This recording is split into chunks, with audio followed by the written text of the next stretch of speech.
శ్రీరామచంద్ర పరబ్రహ్మణే నమః. ఓం నమో వశిష్ఠ విశ్వామిత్ర వ్యాస వాల్మీకి సుఖాదిభ్యః. ఓం శుక్లాంబరధరం విష్ణుం శశివర్ణం చతుర్భుజం ప్రసన్నవదనం ధ్యాయేత్ సర్వవిఘ్నోపశాంతయే. ఓం నమో బ్రహ్మాదిభ్యో బ్రహ్మ విద్యా సంప్రదాయ కర్తృభ్యో వంశ ఋషిభ్యో మహద్భ్యో నమో గురుభ్యః. ఓం శ్రీరామో రామభద్రశ్చ రామచంద్రశ్చ శాశ్వతః రాజీవలోచన శ్రీమాన్ రాజేంద్రో రఘుపుంగవః. శ్రీ యోగవాసిష్టము ఉపశమ ప్రకరణము. ఎవరికైతే అంతఃకరణమునందు శీతలత్వం లభిస్తుందో అలాగా ఆ మనుషులకు ఆ జీవితం అంతా కూడా పరమ ప్రసన్నీకరణంగానే భాషిస్తూ ఉంటుంది అని తెలియజేస్తూ, అంతేకాదు అంతఃకరణమునందు తృష్ణ అనేటువంటి అగ్నిజ్వాల చేత దహింపబడే జీవులకు ఈ జగత్తంతా కూడా దాహంతో నిండిపోయినట్లుగానే ఉంటుంది. ఎలాగంటే అంతఃకరణమున ఈ జగత్తే ఏ విధంగా ఉంటుందో అదే విధంగా బాహ్యమును కూడా అదే అలాగే కనబడుతుంది. కాబట్టి అంతరిక్షము, ఆకాశము, మరి పృథివీ, వాయువు అంటే ఆకాశము, పర్వతాలు, నదులు, దిక్కులు ఇవన్నీ కూడా అంతఃకరణం యొక్క విభాగాలే. మనం ఏ పంచభూతాలను గురించి చూస్తూ ఉన్నామో అవన్నీ కూడా అంతఃకరణం యొక్క విభాగాలే అవచ్చు. అవి మనకి లోపల మనం ఏ విధంగా చూస్తూ ఉన్నామో బాహ్యంగా కూడా అవి అలాగే కనబడుతూ ఉంటాయి. అంటే అంతరిక్షము, పృథివీ, వాయువు, ఆకాశము, పర్వతాలు, నదులు, దిక్కులు ఈ మొదలగునవన్నీ కూడా మన యొక్క మానసికంగా అంతఃకరణములో భాగాలే కాబట్టి బాహ్యమునందులాగానే స్థితి నుండి ఉన్నవి అని చెబుతూ, ఎలాగంటే మర్రి వృక్షము గనక ఆ మర్రి బీజం నందు ఆ వృక్షమంతా నిక్షిప్తమై ఉన్నట్లుగానే ఈ యొక్క సత్స్వరూపమైనటువంటి ఆత్మయందు కలిగిన జగత్తంతా కూడా వికసితమైనటువంటి పుష్పం యొక్క వాసనలాగానే బాహ్యమును గోచరిస్తూ ఉంది. అదే ఆ వాసన రాకముందు ఆ వాసన పుష్పానికి అంతర్గతంగానే ఉంటుంది. అంటే మొగ్గగా ఉన్నప్పుడు వాసన ఉన్నదా అంటే ఉన్నదేమో, కానీ నిక్షిప్తమై ఉంది, ఇంకా బయటకు రాలా. అలాగే ఈ వటవృక్షము, మర్రి వృక్షము అంటే మరి ఒక ఆ చిన్ని నువ్వు గింజ కంటే కూడా ఇంకా చిన్నగా ఉండేటువంటి విత్తనంలో ఎంతటి మర్రి వృక్షం ఇమర్చబడి ఉన్నది. అది ఆ ఇమర్చబడి ఉన్నది అని ఎప్పుడు తెలిసింది అంటే అంత వృక్షం బాహ్యమున కనిపించినప్పుడు. అలాగే ఏదైతే అంతర్గతంగా ఉంటుందో అదే బాహ్యంలో కనిపిస్తూ ఉంటుంది. యథార్థంగా ఏది కూడా నిజంగా విచారించి చూస్తే బాహ్యమును కానీ అంతరమును కానీ ఏదీ లేదు. ఏదైతే పూర్వము గతములో ఉన్నటువంటి ఉపాధులు దేహ వాసనా బలము చేత ఎలాగా కనపడిందో అది ఆ రూపంగానే ప్రకటించబడుతుంది, ఆ రూపంగానే వెలువడుతోంది. ఆత్మతత్వాంతరం భాతి బహిష్వేన జగత్తయ కర్పూరమివ గంధేన సంకోచే ప్రవికాశిచ. చిన్న డబ్బీ అందు ఉంచబడినటువంటి కర్పూరము దాని యొక్క గంధవాసన చేత బాహ్యమున అధిక ప్రదేశమందు వ్యాపించినట్లుగానే, అంటే చిన్న డబ్బాలో కర్పూరం దాచాము, మూత పెట్టాము, మూత తీయగానే దాని వాసన బయటకు వచ్చింది. బయటకు రావడమే కాదు ఆ చుట్టుప్రక్కల మొత్తం కూడా వ్యాపిస్తుంది. అలాగే లోపల ఉన్నటువంటి ఏ ఆత్మతత్వం అయితే ఉన్నదో అదే బాహ్యమునందు కూడా జగత్తాకారంలో కనిపిస్తూ ఉంటుంది అని చెబుతూ, ఎలాగంటే బాహ్యమునందు విశాల జగద్రూపమును, అభ్యంతరమును, అహంకార రూపమును ఆత్మే స్ఫురిస్తుంది కదా. కాబట్టి కానీ వాస్తవానికి అది అహంకారము మొదలైన సూక్ష్మరూపం కానే కాదు. బాహ్యమైన స్థూల రూపమా అంటే అది కాదు. రెండింటి యందు కూడా అనుసూతమై ఉన్నటువంటి ఏ సర్వవ్యాపక సన్మాత్ర రూపమైతే ఉన్నదో అదే అవుతుంది అని చెబుతూ, ఎలాగంటే ఆత్మతత్వాంతరం భాతి బహిష్వేన జగత్తయ కర్పూరమివ గంధేన సంకోచే ప్రవికాశిచ. ఆ విధంగానే అని చెబుతూ, అంతేకాదు ఆత్మైవ స్ఫురతి స్పారం జగత్వేనాప్యహంతయ బాహ్యత్వేనాంతరత్వేన సచ శాసన ప్రసన్న సన్నిభ. ఈ యొక్క ఆత్మయే తన యొక్క విశాలత్వము చేత బాహ్యమైనటువంటి జగద్రూపంగాను అంతరమున ఉన్నటువంటి అహంకార రూపకంగా కూడా స్ఫురిస్తూ ఉన్నది. యథార్థంగా అది నేత్రాదుల చేత, అంటే కన్ను మొదలైనటువంటి ఏ జ్ఞానేంద్రియాలైతే ఉన్నవో ఆ వాటి చేత అదృశ్యమైనటువంటి అహంకారాది రూపము కానే కాదు. స్థూలమైనటువంటి బాహ్య రూపమా అంటే అది కాదు. కానీ రెండింటి యందు కూడా అనుస్యూతమైనటువంటి విభుస్వరూపము ఏ సన్మాత్ర అయితే ఉంటుందో అదే అయి ఉంటుంది అని చెబుతూ, అంతేకాదు ఈ కారణము చేత ఈ ఆత్మతత్వము అనేటువంటిది ఎలాగా అంటే బాహ్యమునందు విశాల రూపంగాను అభ్యంతరమునందు అహంకార రూపముగాను ఆత్మే కదా స్ఫురిస్తూ ఉన్నది.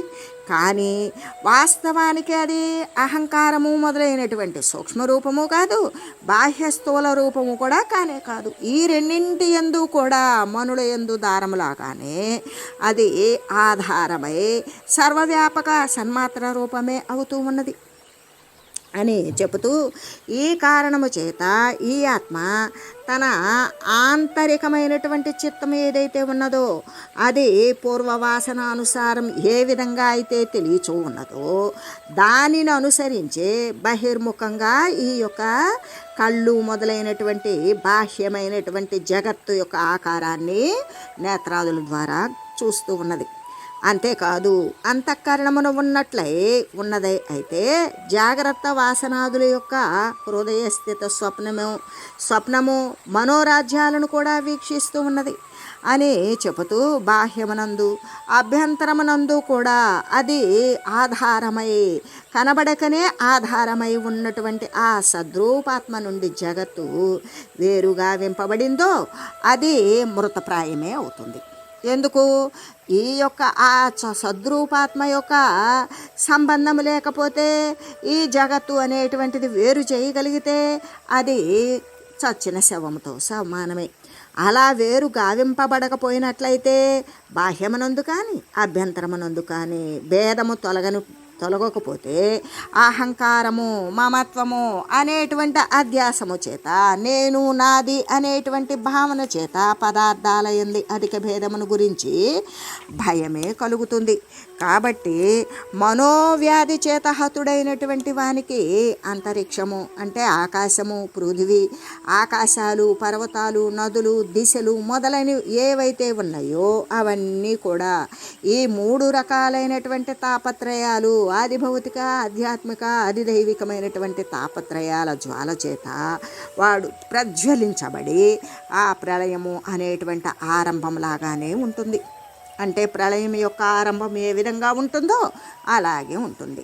అంటే సర్వవ్యాపి అయినటువంటి ఆత్మను అంతటా చూస్తూ ప్రశాంతమైనటువంటి బుద్ధి కలిగి ప్రాపంచిక పదార్థాలను గురించి శోకించకుండా వాటిని తలంచకుండా కూడా ఉంటాడో అతడే నిజంగా సమాధిస్తుడు అని కదా చెప్పబడుతుంది.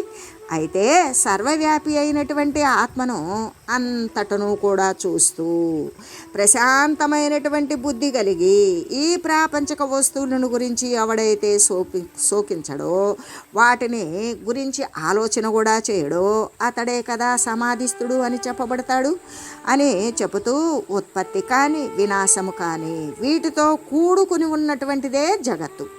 ఆ జగత్తు యొక్క ఉత్పత్తి వినాశాలను గురించి వాటి యొక్క స్థితిని గురించి చూస్తూ అజ్ఞానుల యందు ప్రసిద్ధమై ఉండేటువంటి నేను నాది అనేటువంటి దృష్టులను గాంచి హసించుచు నవ్వుతూ ఉండేటువంటి వాడే సమాధిస్తుడు. ఎందుకు? అజ్ఞాని దశ కంటే వాడు వేరై ఉన్నాడు, జ్ఞానదశ ఎందున్నాడు, వాడే నిజమైన సమాధిస్తుడు. అంటే శరదా తపమున దూరముగా కనబడేటువంటి రజత కాంతి తరంగాల యందు ఉండనట్లుగానే ఈ యొక్క ప్రత్యేగాత్మ స్వరూపుడైనటువంటి నాయందు కూడా అసంగము, అద్వైతము, కూటస్థము, సమరూప పరబ్రహ్మమునందు కూడా అహంకారము, నేను నాది అనేటువంటి ఏ తత్వం అయితే ఉంటుందో అదే కదా జననము మరణము అనేటువంటి ఈ జగత్తు యొక్క వికారాలను కలగజేసేది. అవి ఏవి కూడా సంభవించకుండా ఉంటాయి. ఎలాగా అంటే శరదా తపమున దూరముగా కనబడేటి అంటే ఇప్పుడు శరత్కాలం ఉంటుంది, మేఘాలు ఉండవు, అక్కడ ఎండ అనేటువంటిది కొంచెం తాపంగానే వేడిగానే ఉంటుంది. ఆ కాంతి తీరమునందు ఉన్నటువంటి నది సముద్ర తీరాలలో ఉన్నటువంటి రజత కాంతి, తెల్లని కాంతి వస్తుంది. ఆ కాంతి ఏ విధంగా తరంగాల యందు ఉండనట్లుగా ఆ నదీ తరంగాల మీద కానీ సముద్ర తరంగాల మీద కానీ అటువంటి ఎండ ఉంటుందా? ఉండదు. ఆ తాపం ఉండదు. ఆ తరంగాల యందు కనబడుతుందే కానీ ఆ తరంగాలు స్పర్శించి చూస్తే చల్లగానే ఉంటాయి. అదేవిధంగా ప్రత్యేగాత్మ స్వరూపుడైనటువంటి నాయందు అసంగ బుద్ధి అంటే అంటకండ, అద్వైతము రెండవది లేనిది, కూటస్థము ఏ సర్వము తానై ఉన్నాడో సమరూపమైనటువంటి పరబ్రహ్మమునందు అహంకారమును మమకారము నేను నాది అనేటువంటి జనన మరణాది జగద్వికారాలు అనేటువంటివి ఎప్పటికీ కూడా సంభవించవు కదా అని చెబుతూ యస్యాంతరస్థిత హ్యంత్యం నా విభాగాదీనో మనః నా చేతన చేతనత్వేస్తోస్తి నాస్తి తరో జనః. ఎవనికైతే భిన్నమైనటువంటి ప్రత్యేగాత్మ స్థితి, అహంకారము, దృశ్య జగత్తు యొక్క విభాగాదులు, మనస్సు, దానికి అధీనమైనటువంటి చేతనము అచేతనము వ్యవహారము అనేటువంటివి లేకుండా ఉన్నవో సర్వాత్మస్వరూపుడైనటువంటి అట్టి జ్ఞాని ఒక్కడే ఉన్నవాడు అవుతాడు. కానీ తక్కిన వారంతా లేని వారితో సమానమే కదా అని చెబుతూ ఎలాగంటే ఎవడైతే అంతరంగమున ఆత్మయందే ప్రీతి కలిగి ఉంటాడో అతడు కర్మేంద్రియాల చేత కర్మలు చేసినప్పటికీ కూడా సర్వత్రా కూడా వాడు ఏమి దర్శిస్తూ ఉంటాడు అంటే ఆ సన్మాత్రమునే దర్శిస్తూ ఉంటాడు. కాబట్టి ఇంకా వాడికి ఆనందము కానీ విషాదము కానీ వాటికి వసుడు కాకుండానే ఉంటాడు. అంతేకాదు అతడు సమాధిస్థుడే అని చెప్పబడుతూ ఉంటుంది అని చెబుతూ వ్యోమస్వచ్ఛో బహిష్టేహాం సమ్యగా చరతి హయః హర్షామర్ష వికారేషు కాష్టలోష్ట సమస్యమః. ఆకాశములాగానే స్వచ్ఛమై ఉంటాడు. శాస్త్రము శిష్టాచారాలకు విరుద్ధంగా బాహ్యమైనటువంటి క్రియలను చేస్తూ కోపము కానీ సంతోషము కానీ ఇటువంటి వికారాలయందు శిలల్లాగా రాళ్ళులాగా కొయ్యల్లాగానే చలించకుండా శాంత స్వభావుడై ఎవడైతే ఉంటాడో అటువంటి వాడు మాత్రమే సమదర్శి అవుతాడు. ఎలాగంటే ఎవడైతే సర్వవ్యాపకమైనటువంటి ఆత్మనే చూస్తూ అవలోకిస్తూ ప్రశాంతమైనటువంటి బుద్ధి కలిగిన వాడై దేనిని గూర్చి శోకించడు, ఏ శోకించకుండా ఉంటూ అంతేకాదు దృశ్య విషయాల పట్ల ఏమాత్రము చింతన చేయకుండా ఉంటాడు. అలా ఎవడైతే ఉంటాడో అతడే సమాధిస్థుడు అని చెప్పబడుతూ ఉంటుంది అని చెబుతూ అంతేకాదు ఎవడు ఉత్పత్తి కానీ నాశయుక్తముతో కూడినటువంటి ఈ జగత్తు యొక్క గతిని చూస్తూ కూడా మూఢజన ప్రసిద్ధములే అయినటువంటి ఈ అహంకార మమకారాది దృష్టులను చూచి నవ్వుతూ ఉంటాడో అతడే సమాధిస్థుడు అని చెప్పబడుతూ ఉంటుంది. అంతేకాదు ఎవని ఎందైతే అహంభావము కానీ ఈ దృశ్య జగత్తు కానీ ఆ దృశ్య జగత్తు యొక్క విభాగాలు కానీ మనస్సు కానీ చేతన జడ పదార్థాలు కానీ లేకుండా ఉంటాయో అట్టి ఆత్మరూపుడైనటువంటి జ్ఞానియే ఉన్నవాడు. కానీ ఇతర జనులెవ్వరూ కూడా కానే కాదు, ఇతరులందరూ కూడా శవప్రాయులే అని చెబుతూ అంతేకాదు ఎలాగంటే వ్యోమసచ్చో బహిష్టేహాం సమ్యగా చరతి హయః హర్షామర్ష వికారేషు కాష్టలోష్ట సమస్సమః. అంటే ఆకాశములాగా స్వచ్ఛమై, ఆకాశము అంటే అన్నింటికీ అవకాశము కల్పించిన, అన్నింటికీ అంటే మిగిలిన 4 భూతాలకు ఆధారమై ఉన్నప్పటికీ కూడా స్వచ్ఛమై దేనికి అంటకుండా ఉండేటువంటి శాస్త్రము శిష్టాచారాలు ఏవైతే ఉన్నవో వాటికి విరుద్ధంగా మరి బాహ్యక్రియలను చేస్తూ ఆనందము కానీ కోపము కానీ ఇటువంటివి ఏ వికారాల యందు కూడా రాళ్ళు కొయ్యలు ఏ విధంగా ఉంటాయో చెల్లించకుండా, అలాగే శాంత స్వభావుడై ఎవడుంటాడో అతడే సమదర్శి అవుతాడు. అంటే ఎవని ఎందైతే ఆకాశములాగా నిర్మలమైనటు హృదయం కలిగి ఉంటాడో, శాస్త్రము శిష్టాచారాలకు విరుద్ధముగాని రీతిగాని బాహ్యమైనటువంటి వ్యవహారాలను ఆచరిస్తూ ఉంటాడో, ఆనందము కోపము మొదలైనటువంటి వికారాల యందు ఏ విధంగా అంటే కొయ్యలాగానే చెలించకుండా, రాతిలాగానే చెలించకుండా నిశ్చలముగా నిర్వికారంగా ఉంటాడో అతడే నిజమైనటువంటి శమవంతుడు, అతనే శాంత స్వభావశీలుడు అని చెబుతూ, అంతేకాదు ఆత్మవత్ సర్వభూతాని పరద్రవ్యాని లోష్టవత్ స్వభావాదేవన భయాద్య పశ్యతి సపశ్యతి.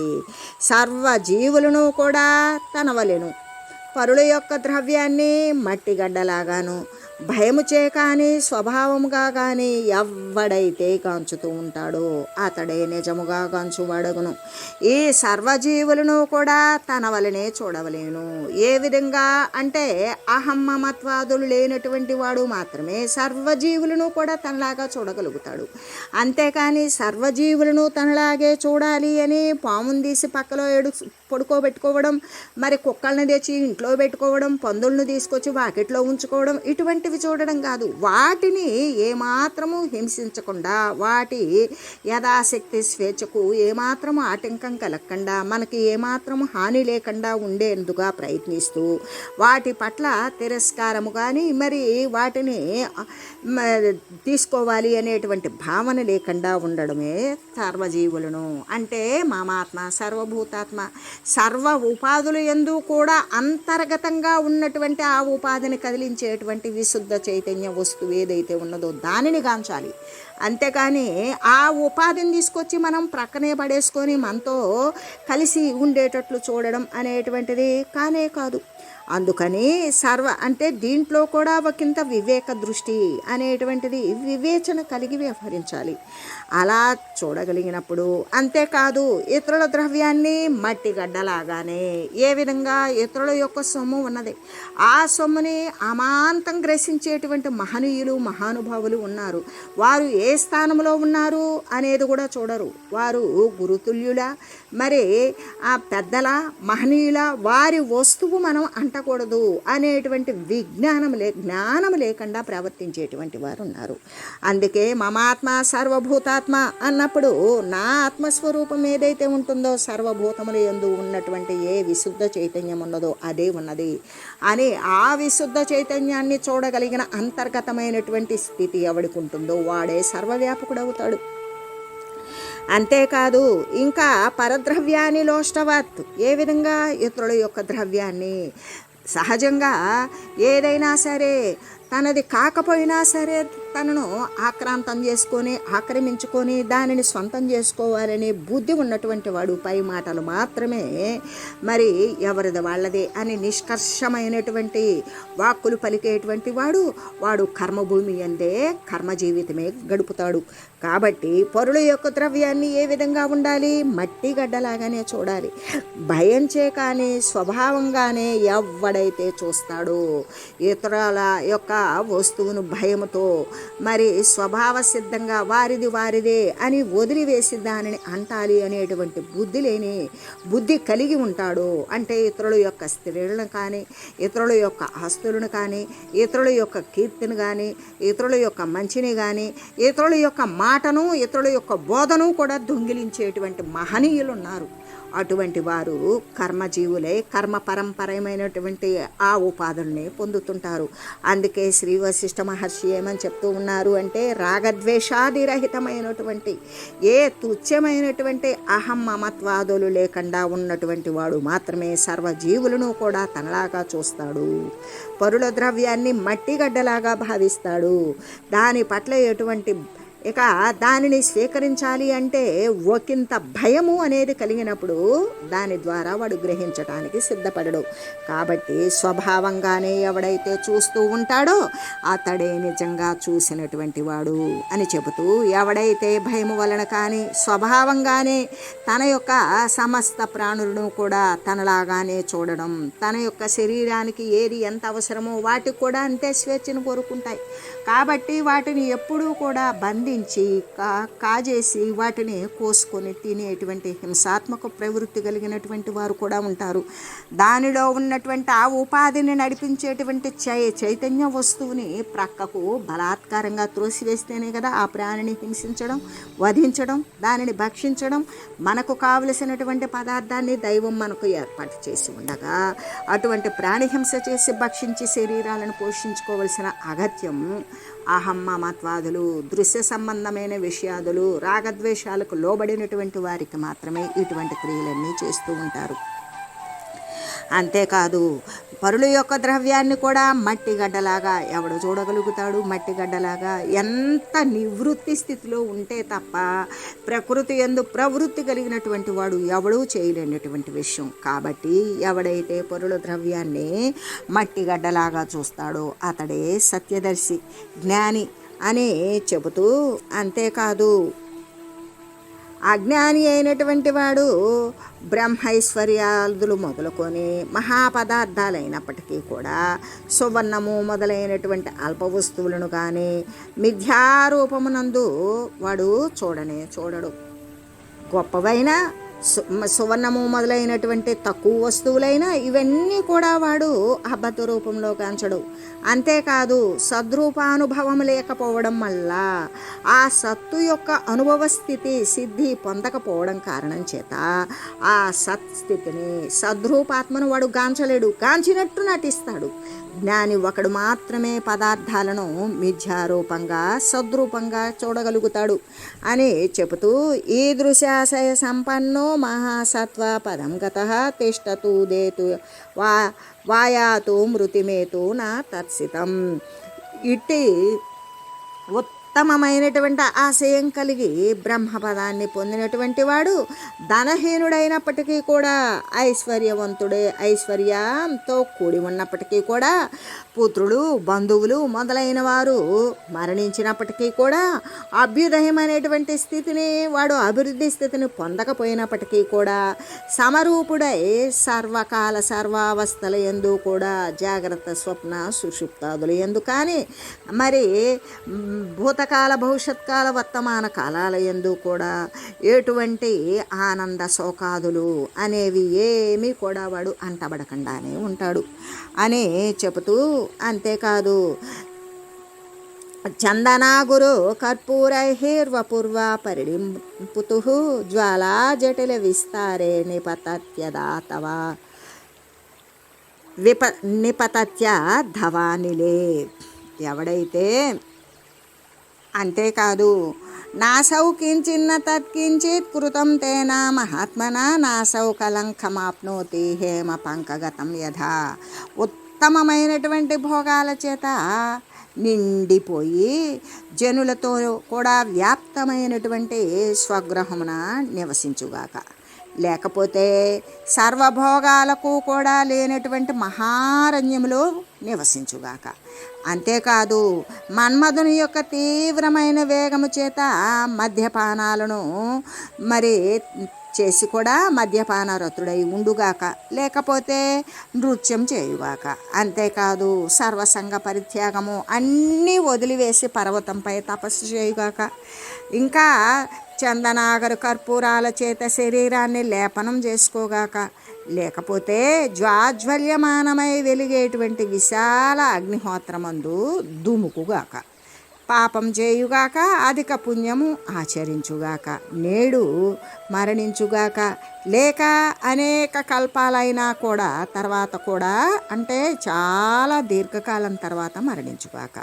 సమదర్శి అయినటువంటి జ్ఞాని మరణము, దుఃఖము మొదలైనటువంటి వికారాలకును మనోదేహాదుల యందలి అహంకారానికిను ఆశ్రయభూతుడు ఎప్పటికీ కానేరడు. అంటే అతడు ఏమి చేసినప్పటికీ చేయనివాడే అవుతూ ఉన్నాడు.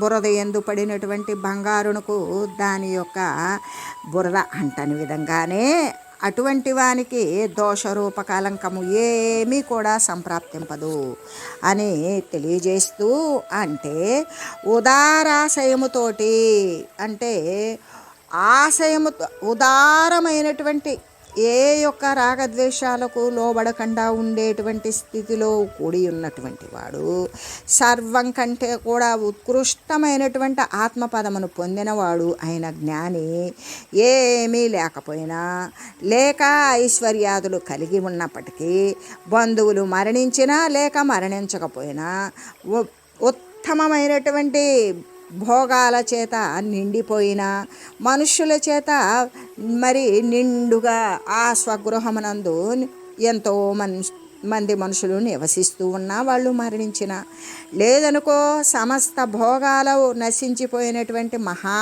అరణ్యమునందు వాడు వసించిన, చందనాదులు, అగరు, కర్పూరము మొదలైనటువంటి సుగంధ ద్రవ్యాలు మైపూతలు వంటికి పూసుకున్నా, లేకపోతే మహాజ్వాలలతో కూడుకొని ఉన్న గొప్ప అగ్ని యందు పడిపోయినా, ఆ మహాత్ముడు అంటే సత్యదర్శియగు జ్ఞాని. ఈయన మరణమునందు దుఃఖమునందు కూడా వికారముతో కూడుకొనినటువంటి దేహము, మానసికము వీటి యందు అహంభావము లేనివాడై ఉంటాడు. కాబట్టి ఆయా కార్యాలను ఒకంతైనా కూడా చేయని వాడే అవుతూ ఉన్నాడు. కాబట్టి బురద ఎలా అంటే బురద యందు పడినటువంటి బంగారం లాగానే అతడు ఆ కార్యముల చేత ఏమాత్రము కూడా కలంకము అనేటువంటిది పొందకుండానే ఉంటాడు అని చెబుతూ, అంతేకాదు విషయ సేవనము చేత కలంకితమైనటువంటి వాసనల చేతను, ఇంద్రియ సంబంధమైనటువంటి జ్ఞానాల చేతను కూడా వానికి ఆశ్రయభూతమైనటువంటి దేహము చేతను, వాని యొక్క భోగ్యములైనటువంటి శబ్దము అంటే శబ్దస్పర్శ రూపరసగంధాదులు యొక్క విషయాల చేత కూడా అజ్ఞానుల యందు అహంకార ప్రధానమైనటువంటి లింగాత్మ రజత సదృశ పదార్థాల చేత కూడా శుక్తిలాగానే మాలిన్యమునందుతూ ఉంటాడు. ఏ విధంగా ఉంటుంది అంటే వస్తువులను గూర్చినటువంటి యథార్థమైనటువంటి జ్ఞానము చేత సర్వ వస్తువులు కూడా నశించిపోయిన సత్తాభావము చేత చిత్తమందలి కలంకమును స్వయంగా నశించిపోతుంది అని చెబుతూ, అహంకారము నేను నాది అనేటువంటి అధ్యాసము చేతనే వాసనారూప అనర్థాలు ఉదయిస్తాయి.